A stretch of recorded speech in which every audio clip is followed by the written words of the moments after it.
Então, boa tarde a todas, a todos. Quero agradecer muito aí a presença de vocês hoje, nesse momento, que é um momento muito especial para a gente, do PPGAC. Eu brinco assim que esse é o momento da consolidação, né, do nosso programa. Para que a gente vê as coisas encaminhando. Quando chega na terceira entrada, né, de alunos, a gente vê que o programa tá firme, está sadio, está saudável, né, está caminhando, ele tem, assim, sustentabilidade, né, e as pessoas estão com vontade de continuar. Então, é um momento bem, bem especial mesmo para a gente. E é especial também estar com cada um de vocês aqui hoje, né? Para a abertura do nosso semestre e também para a recepção dos nossos alunos que entraram agora em 2021, que acabaram de fazer a matrícula. Entraram mais 15 alunos, né? Então, a gente está agora com 33 alunos no total. O programa está crescendo, está ficando grande. E a gente vai crescendo com ele também. Estamos com bastante professores também, já são 12 professores, né, que participam do programa. E então quero saudar a todos, né, e a gente vai, assim, vai passar rapidamente agora a palavra para a professora Margarida, que a gente convidou a professora Margarida, a pró-reitora de pesquisa e pós-graduação aqui da UFAC, que está honrando a gente com a presença dela aqui, né, para ela falar algumas palavras de boas-vindas também, né, e, enfim. Tá bom, professora? Fique à vontade. Obrigada pelo convite, Leonel. É sempre uma grande satisfação participar da aula inaugural dos programas, e como você coloca muito bem, né, o terceiro ano, acho que agora o medo dos professores, porque quando a gente começa com muito medo, né, o que vai acontecer, principalmente no momento que vocês iniciaram, onde as coisas já estavam bastante confusas com relação à pós-graduação, e assim, mas agora na terceira entrada, realmente, nós estamos aqui, nós somos um programa da UFAC, um programa que está se consolidando cada vez mais, e assim, neste processo, parabenizar os professores, não só o coordenador de vocês, que está direto ali na pró-reitoria, demandando, buscando, e isso para a gente é muito importante, porque, principalmente nesse momento remoto, que nós temos muitas demandas, mas o coordenador de vocês não deixa passar nada, assim, que ele não, o tempo inteiro, né? E eu gosto muito disso, Leonel, você sabe disso, que eu gosto, peço, inclusive, que você encaminhe, porque às vezes a gente se perde em alguns pontos. Mas, assim, parabenizar os professores, né? Os professores do nosso programa de pós-graduação em artes cênicas. Eu acho, assim, que não se faz um programa só com o coordenador, se faz mais que especificamente com os professores, que precisam ter toda uma dedicação, e a gente sabe que esse momento, dentro da Universidade Federal do Acre, com toda a demanda que vocês têm na graduação, com toda a necessidade que vocês têm de fazer pesquisa, de fazer extensão, e ainda tem que tocar um programa com todas as exigências, né, impostas pela CAPES, pelo CNPq, mas assim, vocês estão bravamente lutando e mostrando realmente que é capaz a gente fazer. Eu sei que para algumas pessoas, para alguns outros professores, né, que se diz jamais me envolveria, né, nisso, já ouvi professores dizer, jamais eu me envolvo no programa de pós-graduação, eu não estou maluca, eu não estou doida, né, mas aí, pensando um pouco nisso, é que a gente valoriza cada vez mais, né, a coragem desses professores que enfrentam, e que muitos deles não reclamam do trabalho, reclamam a falta do trabalho, né, de não poder fazer mais por falta de recursos, por falta de infraestrutura. Então, isso, assim, é relevante.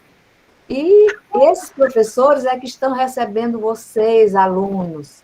Olha, vocês estão entrando em um programa de qualidade, um programa que realmente tem buscado se fortalecer cada vez mais, é um diferencial na UFAC, na área de humanas, né? É um programa que tem se destacado, então eu acho que isso é um ponto que vocês vão perceber quando vocês entrarem no curso, aproveitem todas as oportunidades, busquem desses professores, explorem desses professores, tudo que ele tem de melhor para oferecer para vocês, porque só assim vocês vão ser capazes de se formar mestres com qualificação mais adequada para atuar no mercado de trabalho. Então, o que nós queremos é isso, qualidade. A gente tem discutido muito essa questão de qualidade e de quantidade. Nós não queremos quantidade. Quantos programas, tem várias entradas, 40, 50 alunos de entrada, e às vezes a qualidade se dilui neste processo da quantidade. Então, que a gente se preocupa muito com a qualidade, vamos formar menos, mais com qualidade, para que esse pessoal realmente possa se inserir no mercado de trabalho, levando essa mensagem da universidade, né, no processo formativo, e estendendo para as nossas comunidades regionais, que são as que mais devem se beneficiar com esse processo formativo. Então, parabéns para os alunos, parabéns, professores, o Leonel sabe disso, o quanto eu tenho carinho por esse programa, né, e o quanto eu me disponibilizo, assim, a fazer o que eu posso. Muita coisa eu não posso, né, muita coisa com relação a financeiro, principalmente, a gente não pode atender, mas à medida do possível nós estamos atendendo. E aí o Leonel vai participar dia 17, eu não sei se é 17, daquela nossa reunião, com relação aos projetos de pesquisa das humanidades. É 17 ou é... Essa eu ainda não recebi ainda. Eu acho que tem a do cartão pesquisador, que é quarta-feira, não sei se é essa. Isso, então é essa do cartão pesquisador, exatamente, que é o recurso que vai atender só os programas das humanidades, a gente quer construir esse edital, essas possibilidades com os coordenadores do curso, né, todos que estão na área, para a gente poder atender o máximo de projetos possíveis. Então, eu parabenizo os professores e também desejo sucesso aos alunos, né, que eles consigam realmente fazer um curso de qualidade para valorizar a nossa universidade também. Então, parabéns a todos, estou à disposição sempre de vocês, né, ali na minha pró-reitoria, ali naquele cantinho, na minha salinha, pelo WhatsApp, por qualquer espaço a gente se comunica, ok?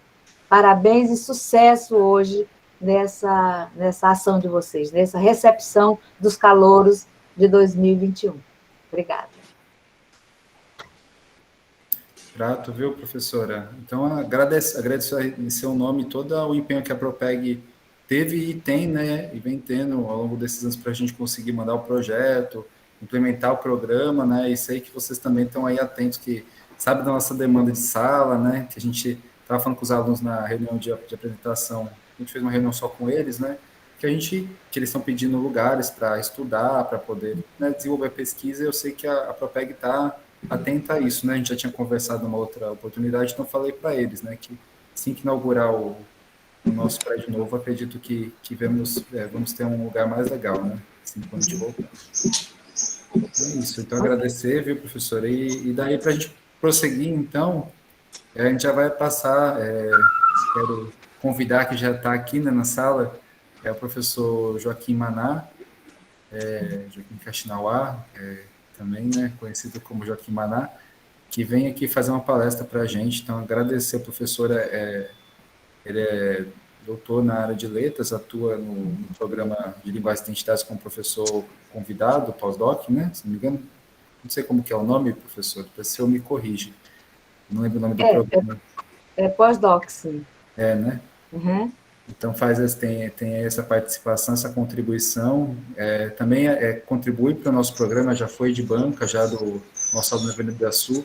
Eu falei assim, eu tive o prazer de estar com ele na banca, é uma aula, assim, estar na banca com o senhor, viu? Então, agradeço o senhor ter aceitado aí e agradeço a sua presença. Estamos aqui, de ouvidos abertos. Professor, infelizmente eu não vou poder assistir a sua palestra, porque eu tenho uma reunião em seguida, mas o Leonel vai gravar, e na medida do possível, Leonel, eu queria que você me encaminhasse. Tá? Sucesso e até mais. Obrigado a todos, uma boa tarde aos professores, aos estudantes desse programa, né, que vão iniciar o segundo semestre. E obrigado pelo convite dos organizadores dessa palestra, né?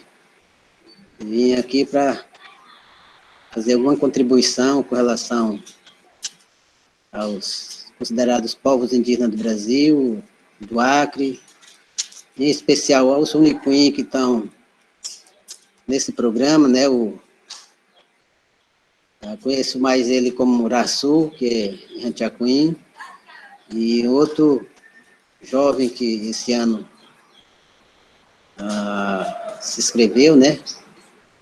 Que é um desafio para todos nós, assim como foi um desafio para mim, sair da comunidade e hoje está fazendo pós-doc.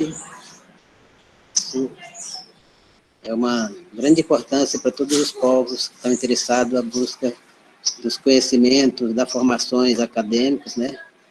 E é interessante. Meu nome é Joaquim Paulo de Lima Kaxinawa, em Registro, né? Um nome que o meu pai herdeu, mas sou mais conhecido como Joaquim Maná, do povo Unicuim, do município de Tarauacá.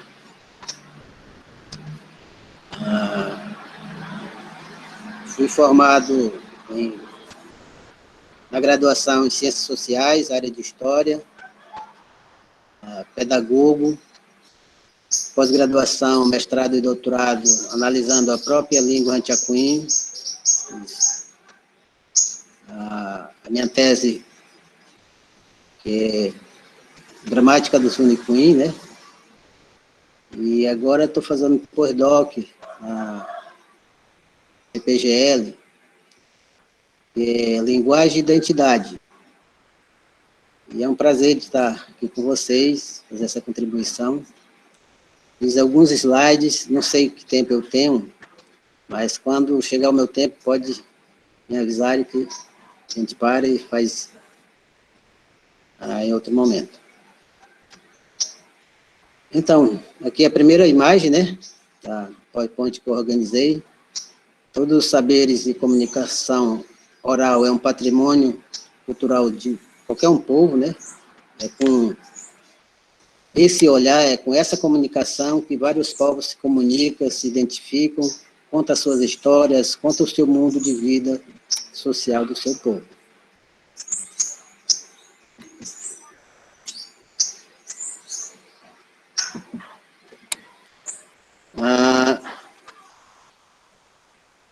Aqui tem umas informações, e quando eu estava fazendo as pesquisas, né, falando de língua, culturas, acabei encontrando em diversos materiais que foram publicados no início do contato, da invasão, se encontrou essa quantidade de línguas, de cultura, povos, que foram 1.300 línguas, 1.300 culturas, 1.300 territórios, e hoje nós temos praticamente só 305 povos. Desses, só 180 são considerados ainda falantes. Isso é um dado de muitos anos ainda. Tem dados ainda atualizados recentemente, tem mais de quase 50 anos que foram feitos esse material, né? Então, não se sabe se é essa quantidade, se é menor, se é maior. No Brasil, foram catalogados 43 famílias linguísticas, né, no Brasil. No Tupi, foram 10 famílias, Macro-G, 12, 21 famílias consideradas isolados. Aí, nesse isolado, acaba entrando a família Cuim, que deram o nome de Pano, que é a língua do meu povo.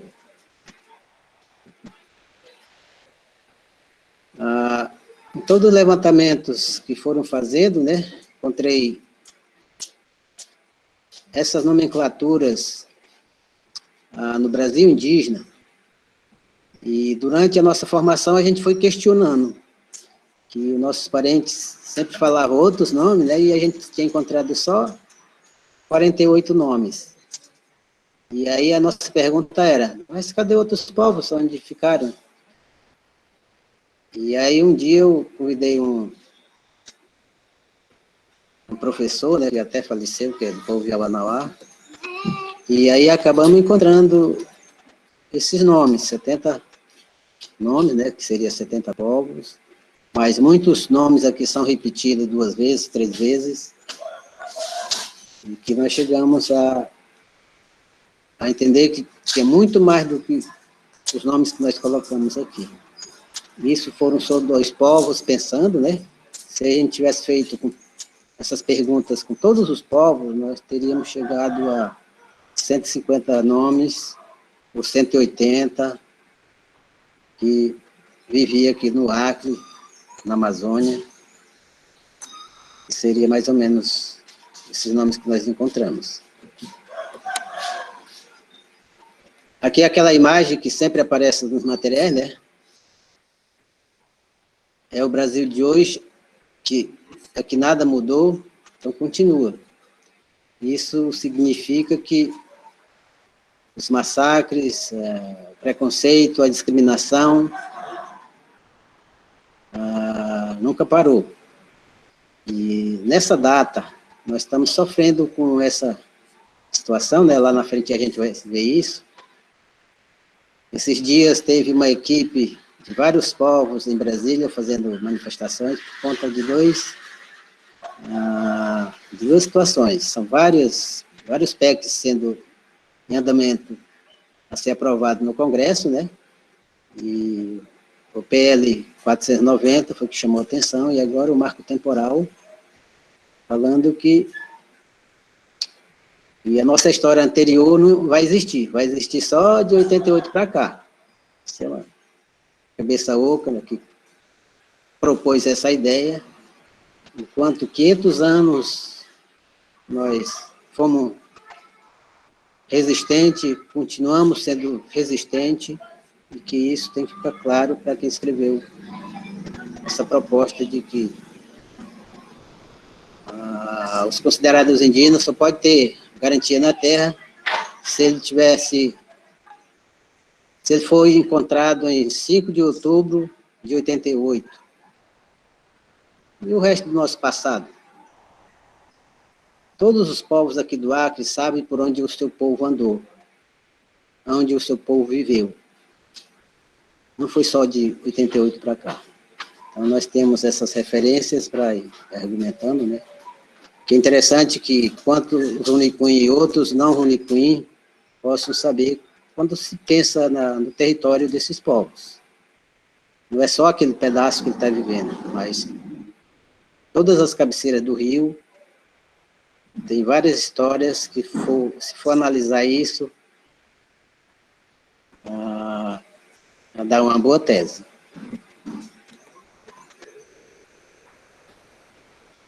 Aqui, durante toda a nossa temporada, e até hoje, nós estamos sofrendo com essas nomenclaturas, né?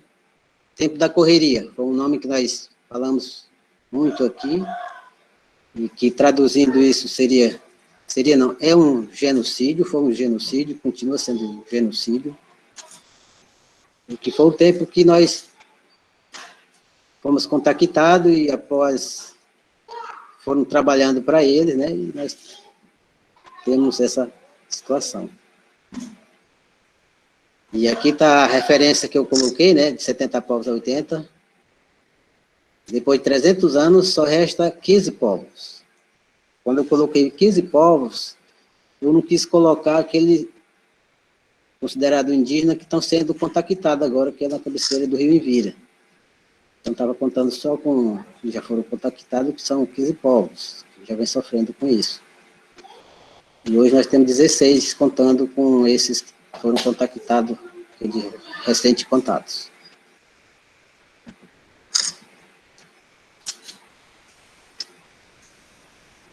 Então, a palavra genocídio foi, na verdade, acabar com os povos, né? Foi o que nós analisamos, e aqui está falando sobre epitemicídio.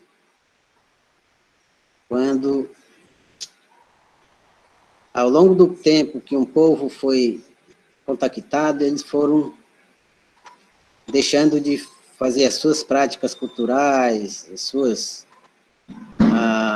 brincadeiras e festas, e aí foram deixando de fazer isso por conta de fazer vários outros trabalhos, não desse povo, mas de outra de outra demanda, que era dos seringalistas, né?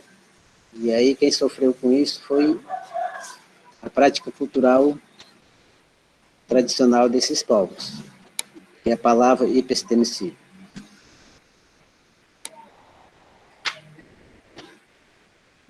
A perda da idioma. Tem esse nome, né, que é glotossídio, quando se trouxe a língua portuguesa para ser uma língua oficial, e a língua desses povos, que são de 80, 70 povos, foram inferiores. E aí, até hoje, nós temos esse problema sendo enfrentado, né, na escola, os próprios considerados indígenas trabalhando a língua do outro, conhecimento do outro, e não valorizando o seu conhecimento e a sua língua. E hoje todos os povos têm tido essa graduação, né, de perda dos conhecimentos da língua, que é um problema que nós enfrentamos no dia a dia. Aqui é a situação das línguas, né, dos restantes dos povos ameaçadas, e todas essas línguas, culturas, territórios, está nessa palavra ameaçada.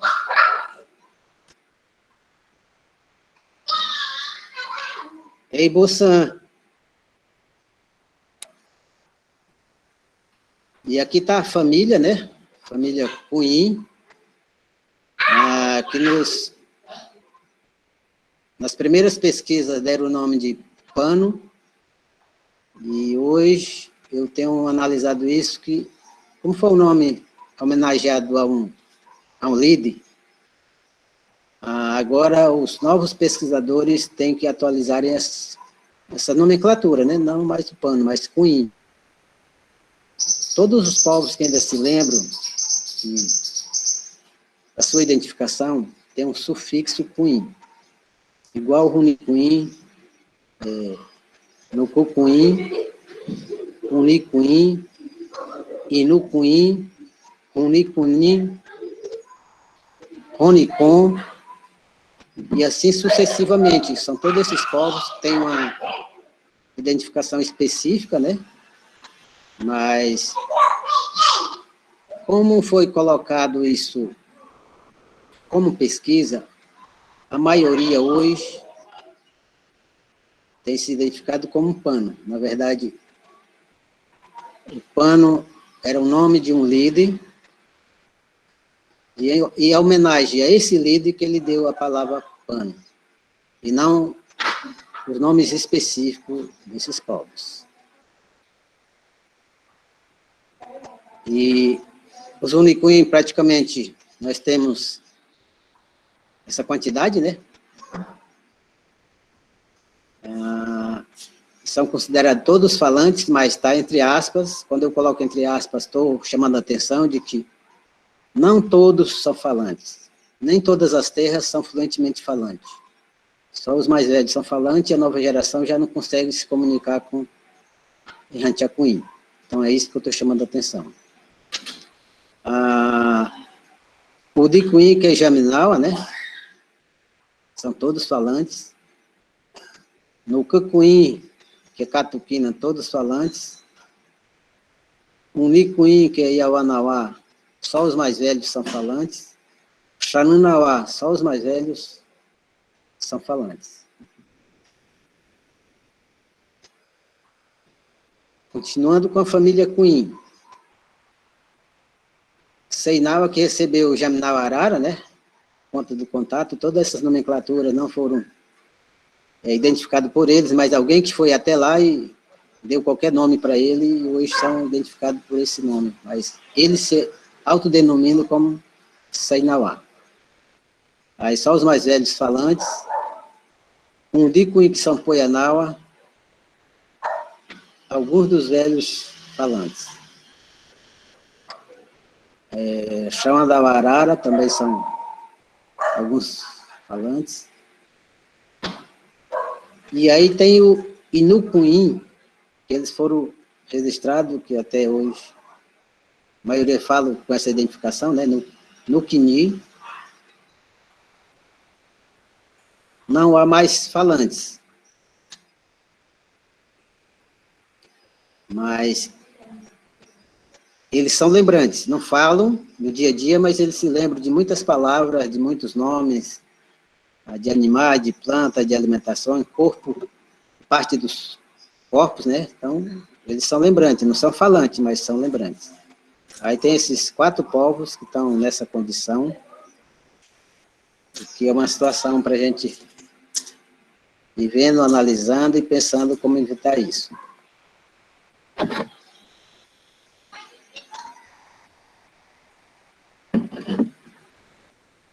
Aqui da família Aruac, né? Que são 2 povos, a Xaninca, todos falantes, Yene, que é Manchinere, né?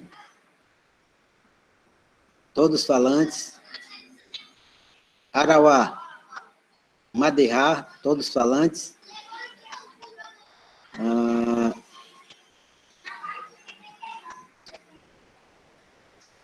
a família Cunhim, que eles receberam um outro nome pejorativo, né? Como Sapanaua, e nos 3 encontros que eu tive com eles, eu pude identificar que eles dão os nomes para outras pessoas, igual ele, como Iurá. E naqueles 70 nomes, nós temos essa palavra Iurá. E que Sapanaua não está ali naqueles 70 nomes. E aí eu preferi dar esse nome para eles, né, que seria Iurá. São praticamente 100% falantes. Não sabemos de quantas pessoas eles são, porque só foram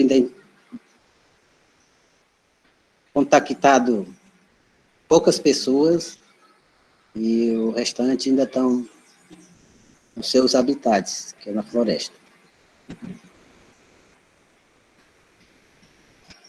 Aqui uma outra nomenclatura que nós falamos muito, sem saber do que está falando.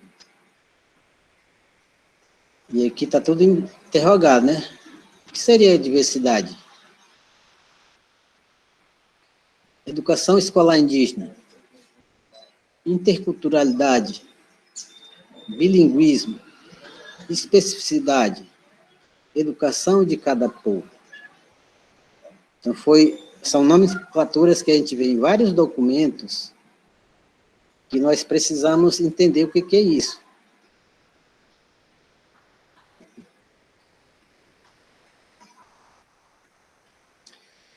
E aqui, respondendo alguns questionamentos daquelas nomenclaturas, né? Aqui está a situação para identificar o que é educação escolar indígena. E aí é toda a norma da escola, do ensino, do material, que é decidido de cada município, de cada estado, diante de uma lei maior que é a do BNCC, Base Nacional Comum Curricular. E aqui está a situação, né, que é a formação, construção e reforma da escola, contratação e concurso público. Coloquei aqui só para colocar que no Acre ainda está muito distante de ser feito esse concurso público. Materiais, merendas, transporte, acompanhamento pedagógico. Algo que era para acontecer não acontece na realidade.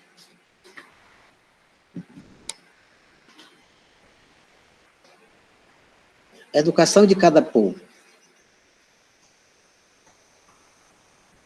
Quando se trata das questões específicas, é muito complicado de uma instituição que cria uma instância, de cria uma sala, de criar um programa, e não tem noção do que está trabalhando.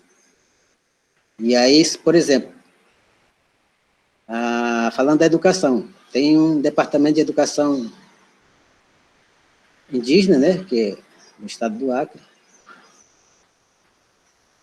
Era para ter 15 povos. Era para ter 15 representantes desses povos, trabalhando o seu protocolo, como seria a educação escolar da sua comunidade e do seu povo. Mas simplesmente é só o nome, poucos funcionários só para receber demanda e encaminhar para setores que cuidam disso, né? E aí nós estamos com 30 anos sem saber do que é a educação específica, ou educação escolar de cada povo. E aí são essas situações que nós temos que rever futuramente o que seria melhor para atender essa diversidade que está lá como interrogação, né? A palavra intercultural, o bilinguismo. Intercultural. Dominar e praticar os conhecimentos do seu povo. Dominar e praticar os conhecimentos de contato, que seria quem está ao redor da gente, né? Os conhecimentos de fora, trabalhando as duas políticas públicas. Isso seria a palavra intercultural. Bilinguismo. Ser fluente em língua oral do seu povo. Ler e escrever com fluência em língua do seu povo. Então, como oral e escrita, ele pode ser...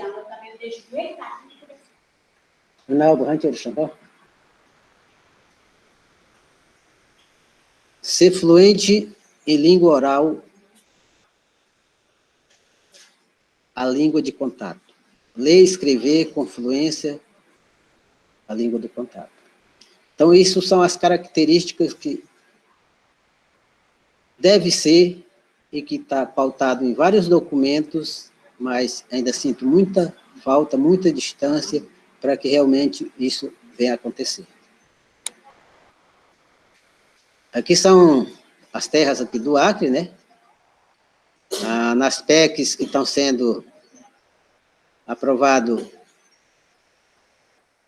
pelos parlamentares, aquelas que já são demarcadas podem sofrer alguns danos, aquelas que não foram demarcadas ainda não podem ser demarcadas, mas pelo menos nós temos 36 terras que ainda é ocupado por esses povos. É aquela que eu estava falando. Esses povos estão lá não só em 88. Aqui eu faço uma contagem de 300 anos que nós estamos aqui no Acre. É uma das primeiras identificações que começaram a fazer, né, dá para fazer esse cálculo de 300 anos, e que a gente estava muito mais do que 300 anos.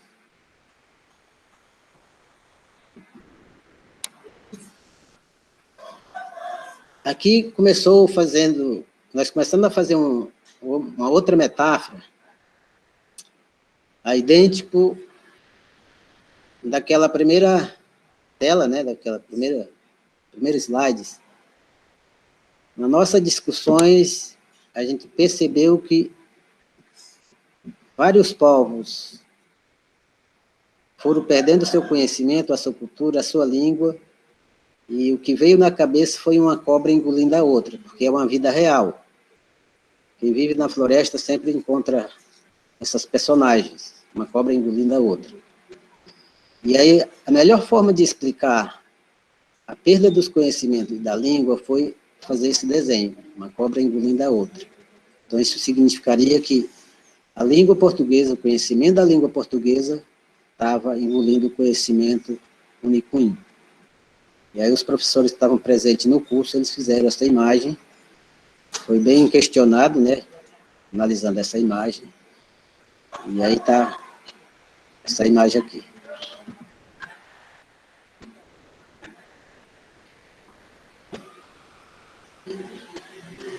Aqui estou falando especificamente do povo Runicuim, né? Que nós estamos em 5 regiões, 12 territórios, 116 comunidades e aproximadamente 16 mil pessoas Runicuim, que é da família Cunhim.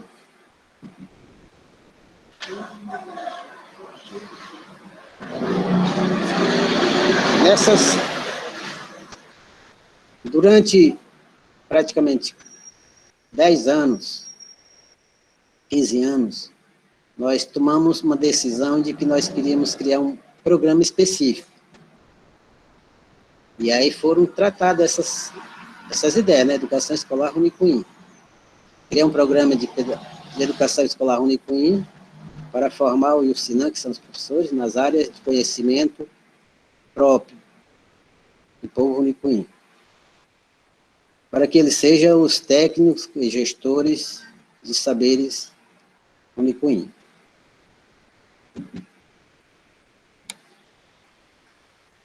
Durante todo o nosso encontro, toda a nossa conversa, nós chegamos a definir que nós temos 9 áreas de conhecimento. E aqui está a construção que fizemos, né? Base estadual comum curricular. Está aqui a 9 áreas. Todas essas áreas são pensadas, são ensinadas em Rantiacuim, que é a língua oral. Então, multifocal desse conhecimento é a língua oral. E que hoje é que estamos tentando escrever muito dos nossos conhecimentos através da escrita. Mas, no passado, todo o nosso conhecimento era repassado, era contado através da oralidade. E hoje ainda é mantida isso. E após o contato com o mundo da escrita é que a gente está trazendo isso para ver se é possível ensinar agora através da escrita. Sabendo que através da escrita não se consegue ensinar igual na oralidade. Mas, pelo menos, evita, você mantém algum conhecimento documentado, se for escrito. Hoje nós sofremos muito, lamentamos muito, de muitos sábios que já se foram, né? Que eram dominadores de vários conhecimentos, não conseguimos fazer registro, nem imagem, nem escrita. E aí a possibilidade de criar uma instância de aprender a ler e escrever seria criar um programa específico de educação escolar Runicuim.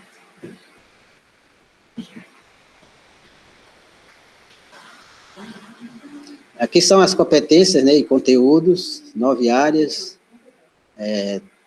38 conteúdos para ser ensinada.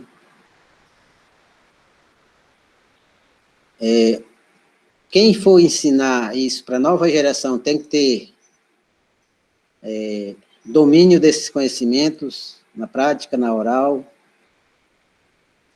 na visão, produzir um material didático, todas as áreas, construir um centro ou um espaço onde pode ser ensinado isso, que todo o nosso ensino tem um espaço para ser ensinado, não pode ser só na escola, mas pelo menos ter um espaço onde pode ser guardado todos os materiais, pode ser feito o planejamento.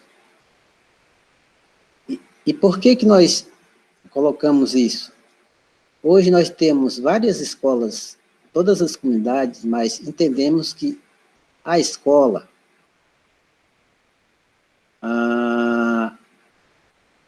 é só para quem está estudando ou só para os funcionários daquela escola. E a ideia da gente criar a própria nossa escola que atendesse todo mundo, a hora que chegasse. E, evidente isso, tem várias regiões que fizeram o Xubuan, né? E estão recebendo os parentes toda hora para fazer brincadeira, para fazer a reunião, o espaço de ensinar, e que foi chamada a atenção, e a ideia é de fazer o centro de formação para ser ensinado nossos conhecimentos.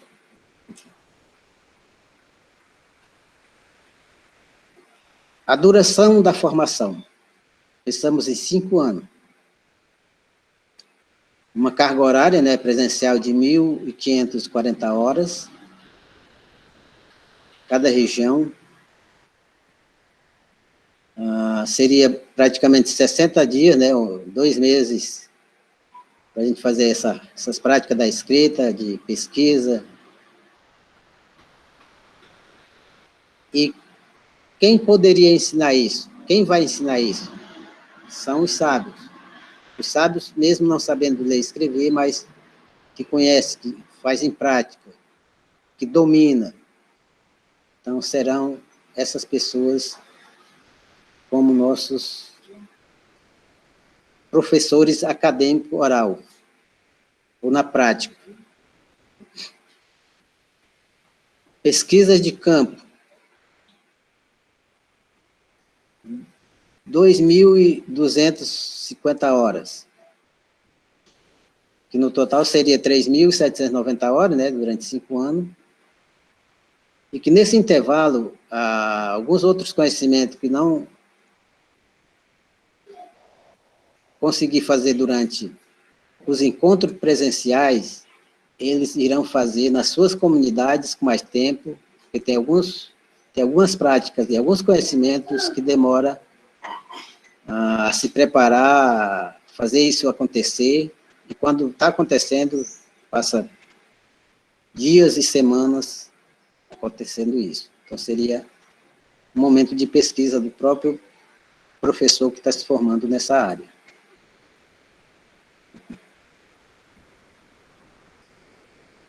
E aqui são os produtos que nós já fizemos, né? São os materiais didáticos.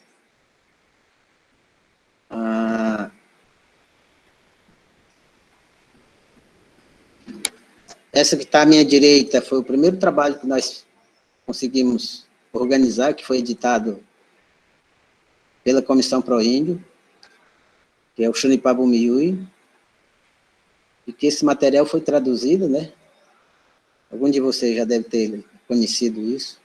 À minha esquerda é sobre a pesquisa das tecelagens, que é o CANU.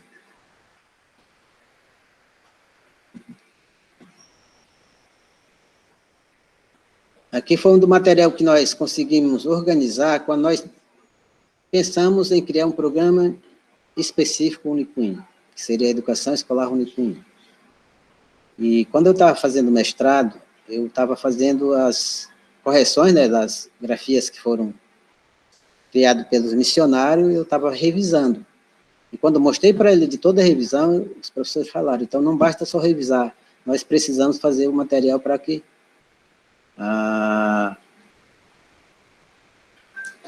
nossos alunos comecem a entender dessas mudanças. E aí foi pensado, né, foi publicado em 2013, e que hoje está em falta. Precisa fazer a 2ª edição para mandar para as escolas. Aqui são 3 materiais,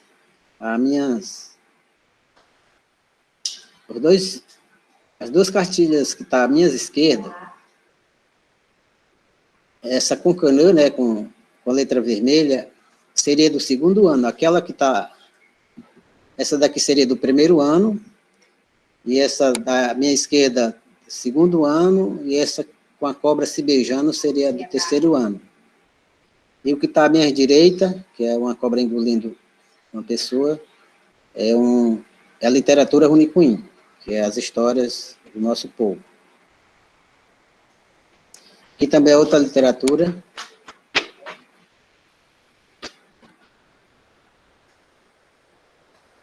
Aqui são 2 materiais que estão sendo organizados, né, que precisa ser publicado. Essa que está em roda é um material só de música, que é Pacarim. E o que está à minha direita, que é Ranchakunu Charabu. E aí embaixo coloquei dicionário. Talvez quando vocês pensam essa palavra dicionário, você deve estar pensando, dicionário que é de você, né, que veio de uma organização oriental e ocidental, e que o nosso é bem diferente. Nós conseguimos a organizar da forma como nós entendemos as nossas classificações. Não por letra alfabética, mas por assunto, por objeto. Por exemplo, do grande para maior, que é da mesma família. E acabamos encontrando 123 categorias, que está sendo publicado, né, pela UFAC. Daqui a uns dias vocês poderão ver. Vai ser uma pena para vocês, isso foi pensado só para o Sunicuim, que é só em Rantiacuim, mas na próxima pode ser traduzido.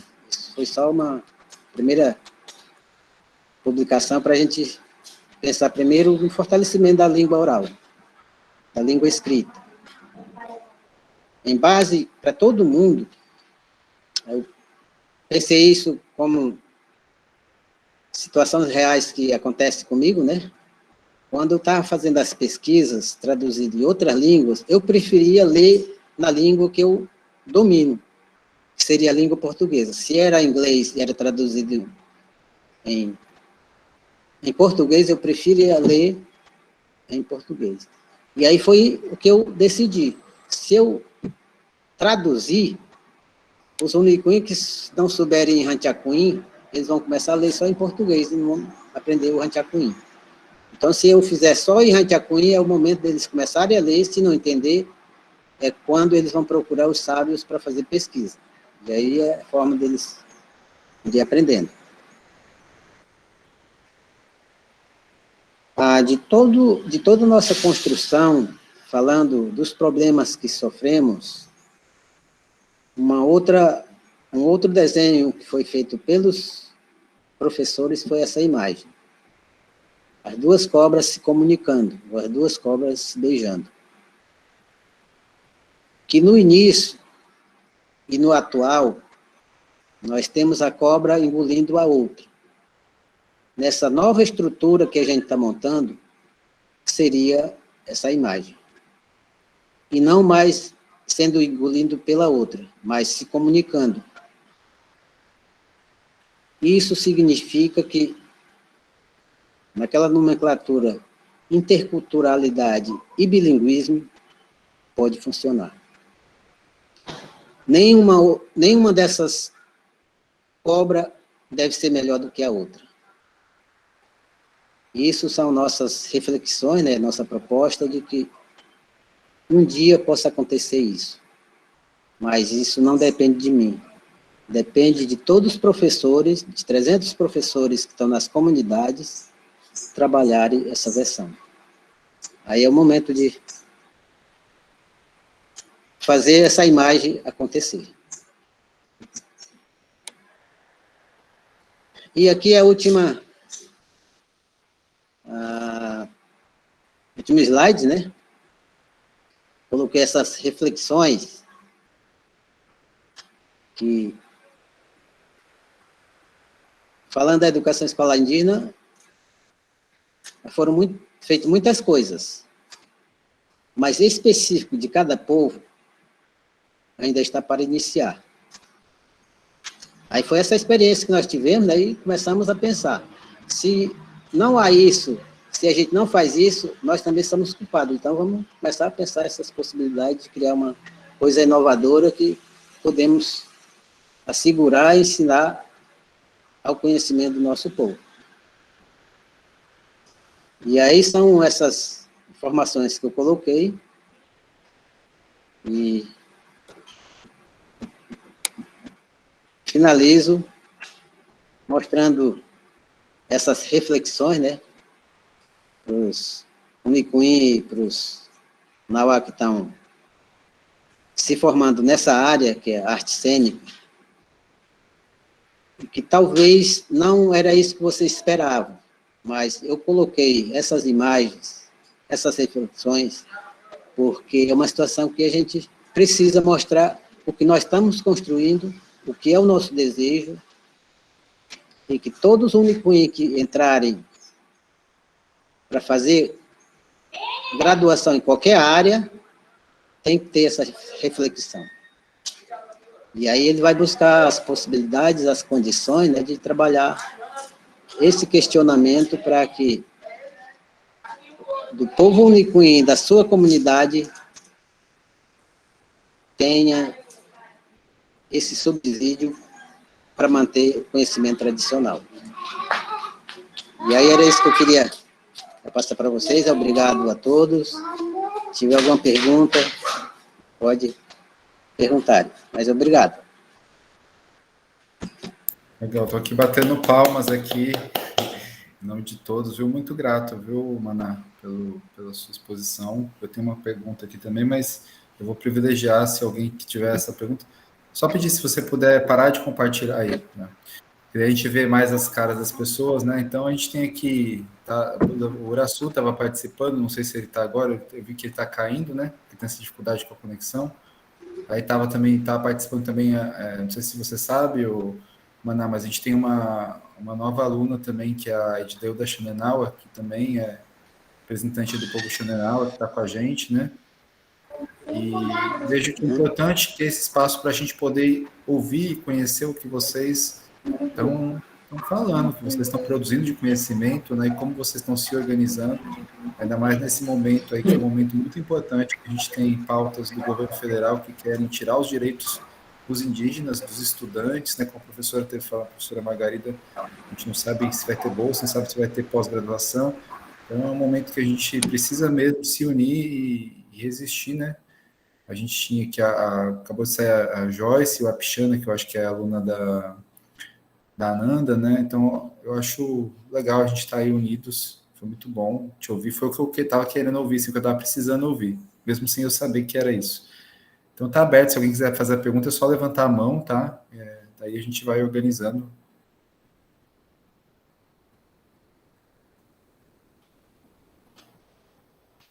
Quando vocês vão pensando, eu vou fazer uma pergunta, então, tá? Maná, eu vi que você pôs, dentro dos conhecimentos lá não sei como falar, das áreas de conhecimento, né? Que você se organizou, eu vi que você dividiu, achei interessante, você dividiu uma Buxarabu, que você está traduzindo para a gente como artes, né? Aí, primeira coisa, eu queria que você explicasse um pouco o que é, não sei se eu falei certo, uma Buxarabu, e depois o Manhu Beská, não sei como que fala, que seriam as festas e danças. Queria que vocês falassem um pouquinho o que é essa ideia de arte, dentro do que você está trabalhando nessa palavra, uma Buxarabu, e também qual a diferença seria entre essa arte e as festas e danças.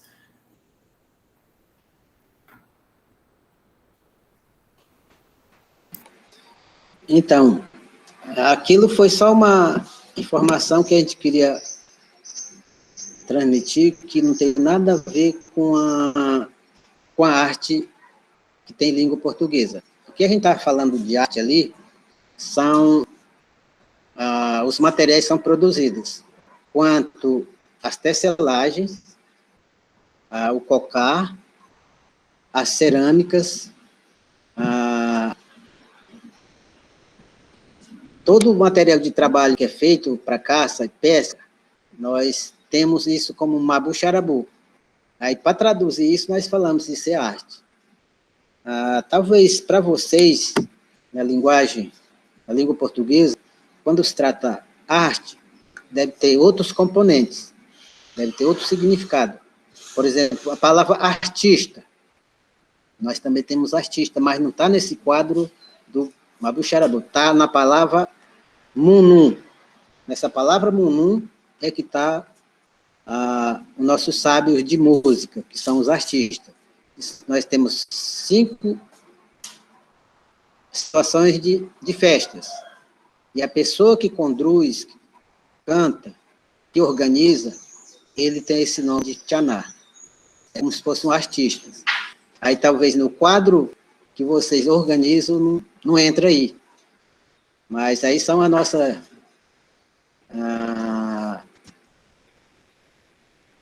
como é que dá o nome? São as nossas classificações dos trabalhos que nós fazemos, né? Aí tem essas situações.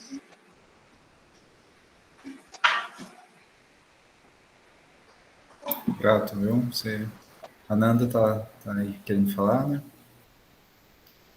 Eu quero agradecer, quero parabenizar, quero dizer, Joaquim Maná, que você lidera um movimento tão importante e essencial na minha visão, né? Que é para justamente trazer essas outras classificações, essas outras formas, para que esses sistemas do Estado parem de oprimir, né? Um pouco essa questão da forma de pensar, né? Eu ia perguntar a mesma coisa que o Leonel, porque para a gente, e é importante a gente te ouvir, porque para a gente colocaria festa, dança dentro da arte, porque a gente acha lindo, enfim, né? É super expressivo, tem uma série de dinâmicas, assim, às vezes de conflito entre personagens e tal, que tem tudo a ver, por exemplo, com teatro.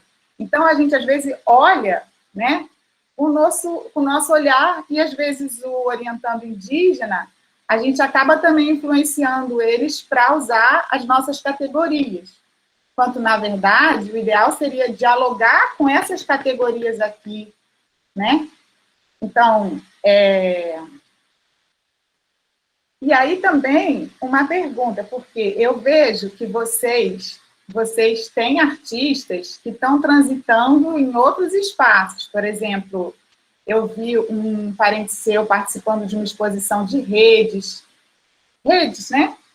Que teve lá no Rio de Janeiro, com pintura, enfim, performance.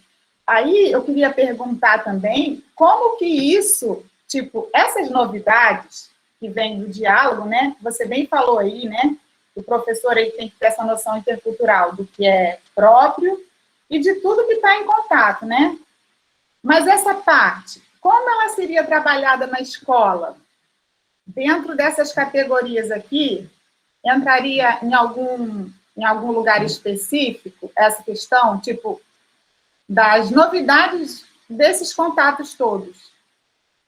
Entendeu minha pergunta? Sim, entendi. Então, na nossa organização da Base Estadual Curricular, nós demos um nome que seria abrangente, né? Uma área abrangente, o Munum Xarabu. Desse Munum, vem se classificando a Catianaua, Tirim, Bunauá, Nispupimar, que são 5 tipos de festas que são feitas. E aí, do que você está me perguntando, dos desenhos que são feitas, são coisas inovadoras. O nosso povo, tradicionalmente, não desenhava nada, mas fazia o tecido nas redes, nas roupas, que hoje está se levando isso para um outro público em forma de desenho. E as nossas histórias, como não eram escritas, hoje vários jovens tiveram a capacidade de pensar uma imagem de uma história e reprojetar isso num desenho, por exemplo. Isso praticamente está virando um modelo novo. Nós não temos isso tradicionalmente. Não sabemos como dar esse nome, mas para nós é Rami. Rami quer dizer que é desenho, é uma imagem.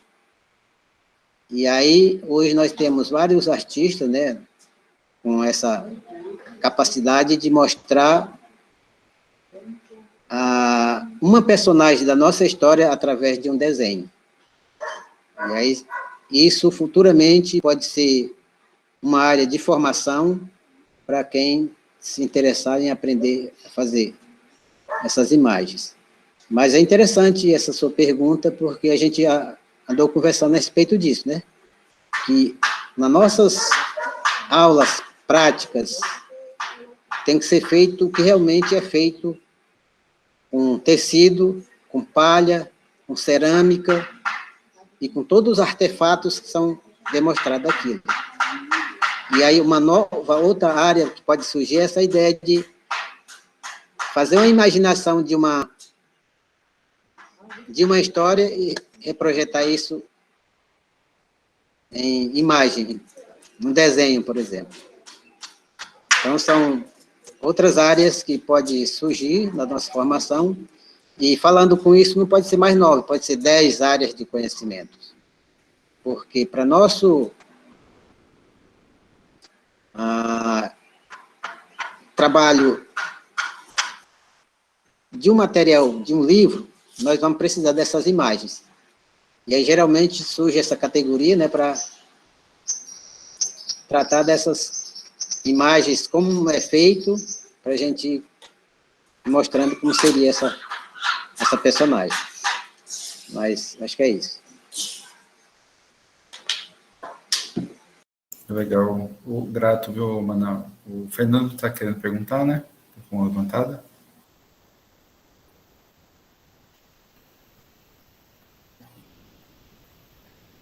Tá aí, boa tarde. Boa tarde, professor. Não é nenhuma pergunta, é que eu fiquei atento à aula do professor e tirei alguns prints aqui, né? E aí eu me identifiquei muito, professor Joaquim, com o senhor, quando o senhor fala de especificidades e educação escolar de cada povo. É como se eu estivesse vendo assim, quando eu chego numa escola estadual, eu tenho que dar as 4 linguagens da nossa área, pois a gente é formado só em teatro e a gente tem que dar aula de música, artes visuais. E eu acho que essas especificidades, elas também estão muito longe de ser supridas. É só isso mesmo, essa identificação, viu, professor Joaquim? Gostei muito da sua aula. Obrigado, Fernando. É isso mesmo. Mas é o momento da gente aprender, né? Vamos fazer o possível de aprender e colocar isso em prática. Certo, muito obrigado. Legal, acho que está o Jobson com a mão aqui levantada. Uma pergunta, depois a Ananda.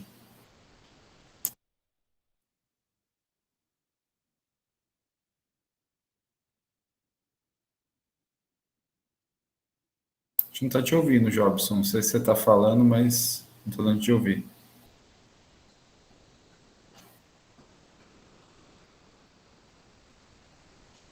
Jobson, enquanto você vai arrumando seu microfone aí, tá? Eu vou pedir para a professora Ananda falar, tá bom? Depois, quando tiver tudo certo, você avisa.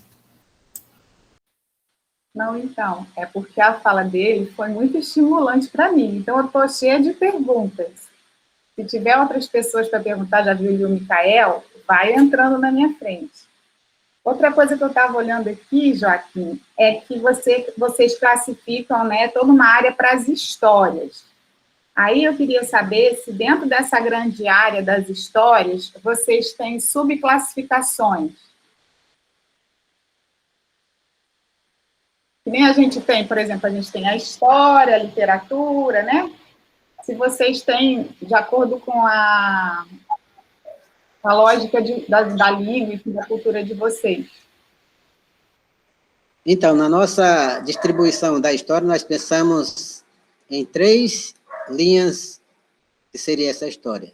A história da nossa criação, né, da nossa evolução, como que nós criamos, igual tem a história de outros povos de língua portuguesa, né, que veio Adão e Eva, depois veio dos macacos, então nós também, cada povo tem uma personagem dessa história. Então, isso seria uma parte da história. A segunda parte seria a história do contato. E aí, por onde o nosso povo viver, e por que nós estamos em 5 regiões, 12 territórios, então, é uma outra fase da história. A terceira seria a história atual. Depois das demarcações da terra, que o povo sempre estava em outros locais, se ajuntaram ali, se formou uma outra história. Então, nós temos essas 3 situações de história para ser pesquisado, para ser publicado, né, para a gente deixar isso praticamente para a nova geração. Porque se a gente não faz isso, a nova geração que estiver nascendo, ele não vai saber por que tem aquela terra ali. E a nossa ideia de a gente pensar a nossa geração e a geração do contato e a atual geração que existe, nós temos 3 situações de histórias. E quando nós fizemos o primeiro material, nós pensamos em 5 situações de histórias. E acaba chegando essas 3, né? Que é o tempo da maloca, o tempo do direito, o tempo do cativeiro, o tempo do direito dos índios. E aí acaba tendo essas nomenclaturas.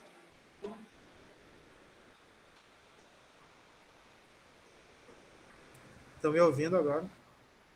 Agora sim. Ok. Pode falar. Boa tarde. Boa tarde, Joaquim. Boa tarde a todos.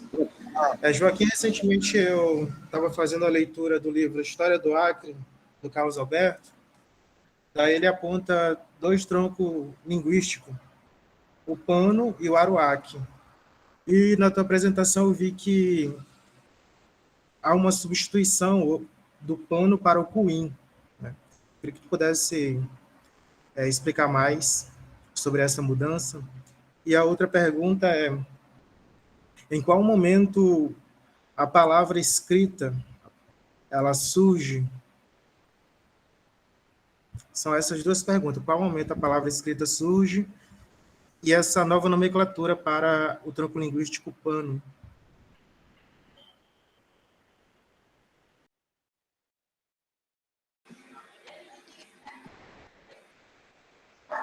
Então, Jabson, como todos os povos do Brasil, do mundo, eles nunca tiveram a oportunidade de eles mesmos se identificarem, né? E aqui no Brasil não foi diferente. No Brasil, no Acre, não foi diferente. Aí, como eu estava tentando explicar, a palavra pano se deu porque tinha um líder, da onde o pesquisador francês chegou até a comunidade dele, fez paz com ele e começou a trabalhar. Ele tinha o nome de Panu.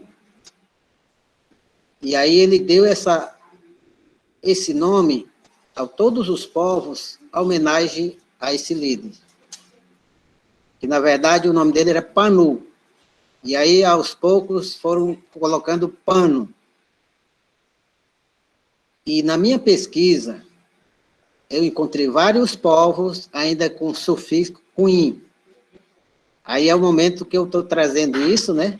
Falando para alguns estudantes unicuim que estão na graduação, que estão fazendo mestrado, e que faça agora essa referência, e não repetindo o erro que foi cometido por esse pesquisador, dando o nome de pano. Agora, unicuim. Aí outros povos, como Catuquina, quando nós começamos a dizer que nós éramos unicuim, automaticamente eles falaram, nós somos no cucuim, nós somos nós mesmos. Aí o Geminawa, unicuim. E aí outros povos foram se identificando, hoje continuam se identificando. A semana passada eu estive lá na comunidade dos Nuquini, que deram o nome de Nuquini, eles sempre falam ele mesmo, né, falando, somos Inucuim. Quer dizer que Inu é a onça, é o gato. Eles são do povo da onça. E esse cuim tem o sufixo, como de todos os povos, né? Então, são esses nomes que eu fui identificando, por isso, nas minhas apresentações, eu falo sobre isso. A outra pergunta eu já esqueci, como é que é mesmo? O que você queria que eu falasse? A outra pergunta é, em qual momento a palavra escrita surge? Porque tem a palavra então. oral, dita, a palavra escrita. A escrita não surgiu pelos próprios unicuim, mas pelos pesquisadores, né? Em anos 70, lá no Peru, pela missão religiosa, eles começaram a fazer algumas cartilhas usando o que eles tinham definido como escrever, por exemplo, a palavra chachu, a palavra yeish, tudo com a nomenclatura, todo com o símbolo espanhol. E aí nós começamos a aprender com esse material, mesmo contestando que não correspondia à nossa comunicação, mas a gente aprendeu a escrever com isso. E aos poucos, durante a nossa formação, promovida pela Comissão Proíndio, nós tivemos vários linguistas que foram nos ajudando a pensar como escrever aquilo. E aí a gente foi escrevendo, né? Mesmo ainda sem saber do que estava fazendo. E aí foi o momento de eu ter essa vontade de que eu queria fazer linguística. E a partir de 2009 surgiu uma oportunidade lá na UNB, e aí fui para lá, fiz o mestrado, fiz o doutorado, analisando todos os materiais que foram pesquisados do meu povo, encontrei as mesmas escritas. O próprio Capistrano de Abreu se referiu do primeiro material que foi feito no Peru, do povo que é Shipibo Cunibo. Isso é um nome que foi dado pelos pesquisadores, mas não é uma alta denominação deles. A alta denominação deles é Ronicom, como se fosse Runicuim, Ronicom. E aí, na referência, ele coloca, os Runicuim têm uma comunicação vibrante, por exemplo, Rau, Ru, mas em questão do primeiro material que foi escrito, foi colocado como D, Dau, Du, por isso estou colocando essa referência. Quando eu vi isso, eu falei, então, ele não pesquisou, ele simplesmente adaptou da escrita do outro. E aí eu fui questionando, fui analisando, né? E aí cheguei a uma conclusão de que a gente poderia mudar várias escritas que foram feitas no Peru e atualizando como se pudesse se aproximar dessa comunicação que nós temos mesmo. Mas é uma longa história dessa situação da escrita. Obrigado. Legal, Micael. Boa tarde aí, seres humanos. Foi muito bom ouvir você, professor Joaquim, né? Eu tinha só uma curiosidade, né, dos desenhos. Aqueles traços, símbolos, a partir dali tem história, tem códigos que vocês, ali está dito, pintado, tem algum significado, assim? Um exemplo, uma história, um antepassado, pessoas, enfim.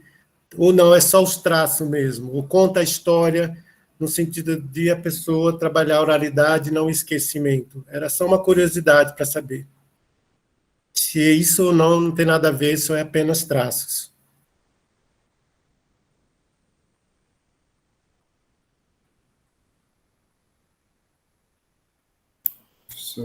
Nosso microfone está fechado. De qual traço você está falando, Miguel? Dos desenhos, das imagens que você apresentou, corrigindo aí. Se aqueles traços, se tem símbolos, se tem algum significado, se tem uma história, se tem um mito, se tem alguma questão que eles, ao olhar, já sabem narrar a história para um outro, contar, enfim, eu tive essa curiosidade, ou não tem nenhum significado, é só os traços mesmo, a imagem, como fosse uma representação. Então, porque a cobra sempre engolida, né? Uhum. Uhum. Todos os traços, todos os grafismos têm uma história, tem uma personagem. Uhum. Na minha pesquisa de graduação, eu fiz a pesquisa sobre as tesselagens, de quantos nomes, de quantos desenhos, que nomes esse desenho recebe, né? e cheguei a identificar 63 padrões de canoe. Outro dia eu estava fazendo esse questionamento, não sei se é desenho, se é grafismo, se é alguma coisa, mas para nós é canoe. Sim. A pessoa que quiser dar outro nome vai dando, mas para mim seria, a me apropriava falar sobre canoe. Eu estou falando de todo esse trabalho que é feito nas tecelagens de algodão, né? Rede, sim, roupas, algum artefato para usar, na cerâmica, nas cestarias, e que cada um tem uma personagem, tem um nome. Uhum. E eu acabei identificando que só tem um nome, e a partir desse nome foi gerando outros canoes. E aí foi dando esse complemento. Ainda não parou. Em 2006 fiz essa pesquisa de 60, hoje nós temos praticamente 80 canoes. Uma parecido com a outra, mas dentro dela tem outro tipo de canoe, por isso apresenta outros canoes, que é outro símbolo. E aí nós temos essa variedade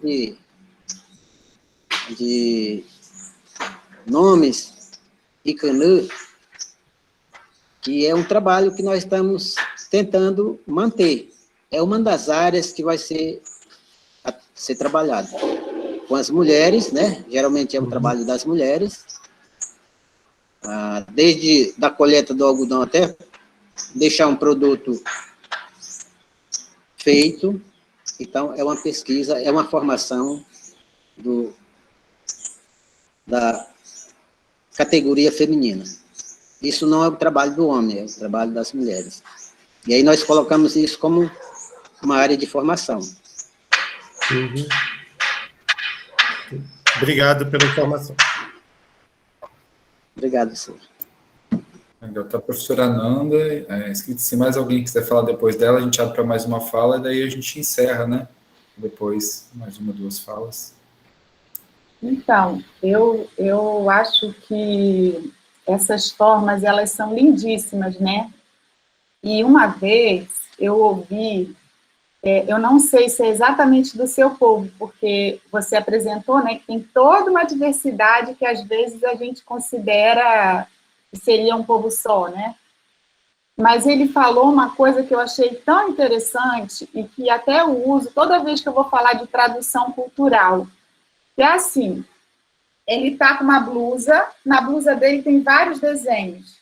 Aí ele está com uma pulseira que tem outros desenhos.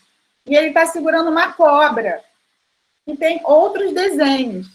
E aí ele está falando assim, olha, eu estou mostrando aqui, só que para mim tem muitas coisas, é como se tivesse aqui muitos mundos sobrepostos. Isso aqui é para eu me proteger e tal. Isso aqui quer dizer tal coisa. Essa cobra aqui é a cobra primordial e tal, contou uma história. Aí eu fiquei assim, ouvindo aquilo, né, e pensando, poxa, quanta coisa que a gente está perdendo, né? Aí, toda vez que eu fico olhando, por exemplo, você está aí com esse cocar maravilhoso, né? A gente está olhando para você, está olhando para o seu cocar, e com certeza a gente não está vendo tudo que deve ter por trás dessa cor, desse tipo de pena, enfim, desse tipo de cocar, né? Daí eu queria ouvir um pouquinho você em relação a isso, e também essa questão, né, que eu vejo que muitas festas, muitos rituais estão abertos para visitação, para amigos que participam, que são de fora, mas que participam. E um pouco assim dessa consciência de como é diferente para quem faz parte, para quem conhece aquela língua, e conhece aquelas histórias todas que estão associadas, né? E para quem chega assim e está vendo aquilo pela primeira vez, né? Deu para entender a minha questão? Difícil, né? Obrigada. Deu para entender, sim. Então, cada artefatos que são produzidos pelos povos é como se fosse uma área de formação. fazer um cocá é uma arte, traduzindo para vocês. Ele, naturalmente, ele tem que combinar as cores e o tamanho para quem vai usar. E a pena que vai usar. Para uma festa, esse nome de festa, né, que é Catianauá, ele tem que se produzir. Pintar de genipapo, de urucum, colocar o cocá, ou uma roupa feito de algodão, ou feito de palha. Isso demonstra, nessa característica de quem está usando, que é comum. E tem outras que são específicos, que são aqueles tchaná, o artista. Ninguém pode usar igual o artista, a não ser que ele também seja artista. Mas se ele está numa roda conduzindo uma música para o pessoal dançarem, só ele pode ter esse traço de roupa e de cocá, e de pintura corporal. Então, nós temos vários estilos que não pode se perder.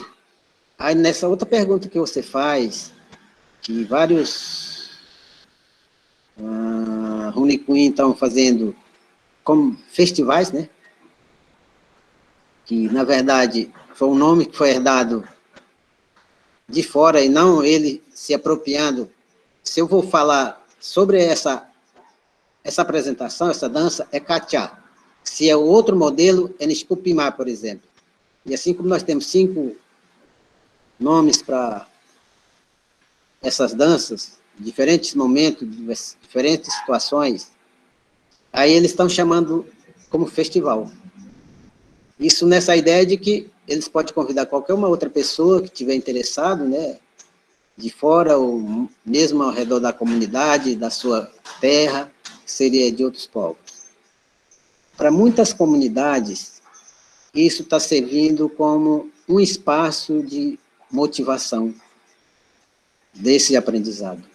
A nova geração que não tiveram essa oportunidade de ver, de cantar, de se vestir, de se pintar, é o momento de fazer isso.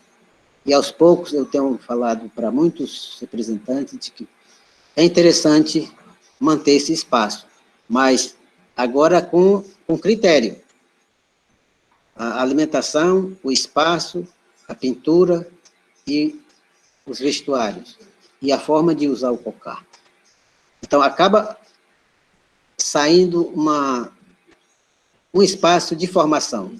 Aquele que quer se trajar bem, ele vai ter que fazer a sua roupa diferente dos outros.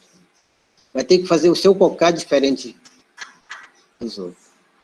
E aí, um dos problemas que acontece é que muitos sábios têm questionado. Tem jovens usando vários cocás que não é da personalidade dele. É da personalidade de quem conduz, de quem é sábio.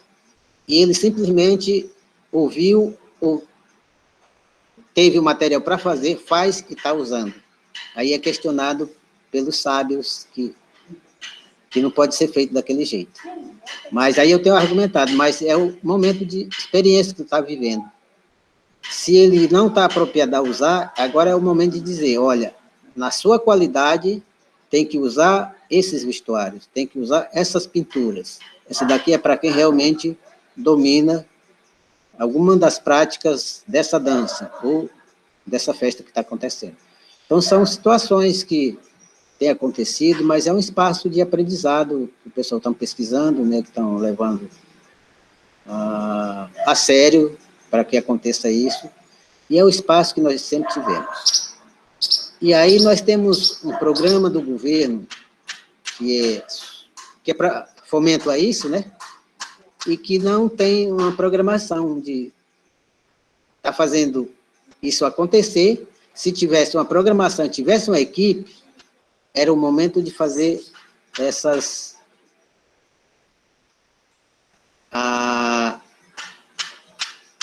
propostas de que a nova geração tem que se apropriar, fazer as coisas certas. Mas, por enquanto, as coisas estão rolando, né?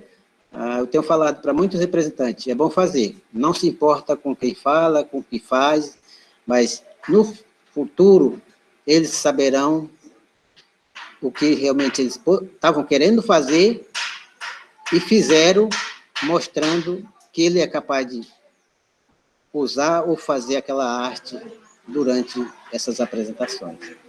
Mas eu sempre tenho falado para eles que é um desafio mesmo, desafio de fazer, de aprender, de ver, porque na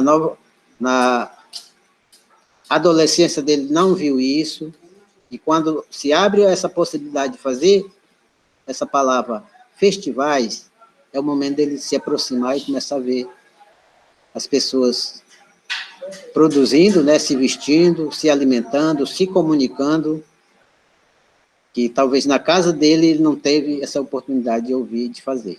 Mas eu acho que é isso. Legal. Alguém quer fazer uma última pergunta antes de finalizar?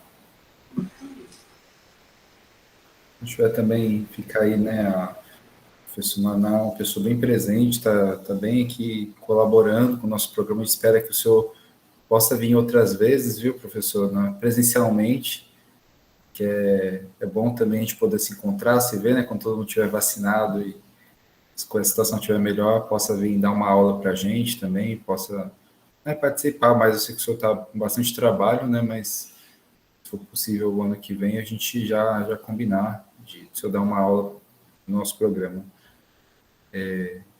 Então, eu quero, se ninguém mais tiver nada para falar, eu quero agradecer e pedir para o professor Maná fazer as considerações finais aí dele, se quiser fazer uma última fala. Então, aqui eu queria só agradecer mesmo o convite, né? Foi bom a gente fazer essa troca de experiência. Eu não sei se o Ivanildo e o rapaz que está fazendo, um do Xanunaua, está também nesse grupo, mas que é um desafio e tanto, de um povo que tem outra cultura, que tem outra língua, que tem uma outra visão, acompanhar essa estrutura acadêmica para você chegar até a final. Alguns momentos, eu tenho me referido, explicando para eles, né, que é ser um bom caçador. Um bom caçador, ele só volta quando mata a caça. Se ele não for um bom caçador, ele pode voltar antes de matar a caça. E aí está chegando esse momento. Na situação que nós estamos, na situação que eu tive, abandonar minha comunidade, ir para outro estado e passar 6 anos. Da mesma forma, os que estão se formando agora, abandonar sua comunidade, a sua família, vir até a capital. É um desafio. Mas queria deixar isso bem estimulante para eles, que a ideia não é desistir. É ir até a final, e assim eles vão estimular novos acadêmicos que estão querendo entrar. A semana passada, eu fiz uma conversa com o Marcos e a reitora, falando desse ingresso dos indígenas em vários programas. E tem uma lei, tem uma exigência de autodeclaração, de identificar quem você é.